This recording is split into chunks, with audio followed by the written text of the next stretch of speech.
Manajemen Sriwijaya FC resmi menunjuk mantan pelatih Persikabo Listiadi sebagai pelatih Laskar Wongkito musim ini. Manajemen menilai Listiadi mampu membawa Sriwijaya FC tampil lebih baik di Liga 2 musim ini. Selain memiliki lisensi Pro A AFC dan mampu menyelamatkan Persikabo lolos dari zona degradasi kompetisi Liga 1 musim lalu.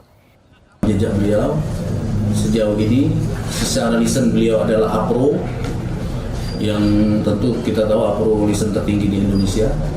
Dan pengalaman beliau juga sudah cukup banyak. Terakhir dia pegang Persikabo yang targetnya kemarin hanya selamat dari degradasi, tapi bisa diantaranya ke 10 besar. Artinya pertimbangan-pertimbangan itu menjadi hal yang penting buat kita ya, untuk menilai pelatih yang bisa